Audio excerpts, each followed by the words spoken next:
شروع کرنے سے پہلے عمر بھائی نے ایک اور بھی توجہ دلائی تھی. میں اپنا تھوڑا سا تعارف آپ لوگوں کے سامنے پیش کر دیتا ہوں.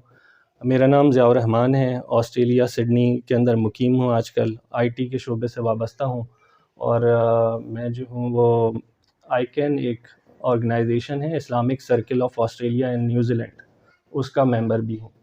تو اور اس کی شورا کے اندر جو ہے وہ اس کا بھی ممبر ہوں. تو یہ میرا مختصر سا تعارف ہے. اچھا، قرآن مجید کے حوالے سے بھی میں تھوڑی سی آپ کے سامنے کچھ پوائنٹس رکھ دوں کہ قرآن مجید کے ہمارے اوپر، مسلمانوں پر 5 حقوق ہیں، ٹھیک ہے نا. اور وہ ڈاکٹر اسرار اکثر اپنے دروس کے اندر جو ہے تذکرہ کرتے رہتے ہیں. ان کا ہم جب بھی کبھی کسی محفل میں بیٹھیں تو ان کا تذکرہ ہم ریپیٹیڈلی کرتے رہیں تو اس کا بڑا فائدہ ہے. یہ ہے قرآن مجید کے اوپر کیا لے کر آنا؟ ایمان لے کر آنا. ایمان لانا سب میں ضروری ہے، ہر مسلمان کے اوپر واجب ہے نا کہ قرآن مجید جو نازل کی ہوئی اللہ تعالیٰ کی طرف سے کتاب ہے، اس پہ جو ہے وہ ہم ایمان لے کر آئیں. نمبر دوسرا یہ کہ اس کو پڑھنا، اس کی تلاوت کرنا، ٹھیک ہے جی. تیسرا یہ ہے کہ اس کو سمجھنا، ٹھیک ہے. جب تلاوت کریں گے تو ساتھ ساتھ اس کا سمجھنا بھی جو ہے وہ ضروری ہے ہمارے لیے کہ ہم اس کا حق ہے قرآن مجید کا کہ ہم اس کو سمجھنے کی کوشش کریں. اس کی عربک کلاسز کے اندر اگر آپ لوگ ایڈمیشن لے سکتے ہیں، پڑھ سکتے ہیں تو وہ پڑھیں، لیکن یہ ہے کہ تشریح کے ساتھ اور ترجمے کے ساتھ پڑھنا اور سمجھنا ضروری ہے. یہ ایک ایسا کلام ہے جو اللہ تعالیٰ کی طرف سے پوری انسانیت کے لیے کیا بن کے آیا ہے؟ میسج بن کے آیا ہے. رسول اللہ صلی اللہ علیہ وسلم نے یہی کام کرنے کے لیے جو ہے وہ رسول کہلائے. رسول کا مطلب کیا ہوتا ہے؟ کہ کوئی میسج پہنچانے والا، میسنجر، ٹھیک ہے نا. تو اللہ کے نبی صلی اللہ علیہ وسلم نے یہ میسج ہم تک پہنچایا ہے.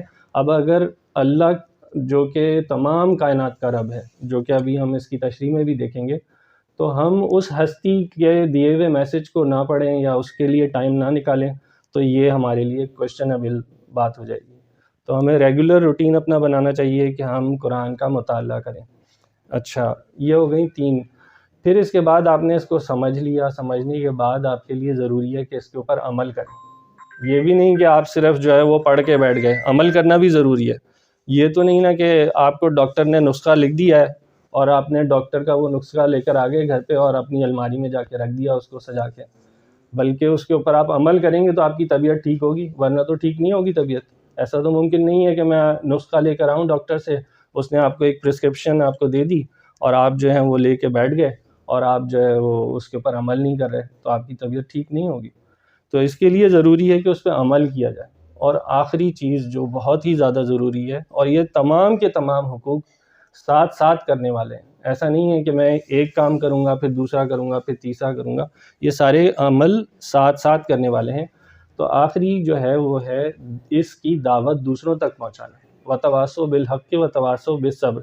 تو یہ جو ہے نا وہ حق ہے اللہ تعالیٰ کی طرف سے آیا ہوا، اور اس کو ہمیں پوری انسانیت تک پھیلانا ہے. اس کو پھیلانے کے لیے ضروری ہے کہ میں سمجھا ہوا ہوں، ٹھیک ہے. تو یہ تمام کے تمام حقوق ایک دوسرے سے تعلق رکھتے ہیں.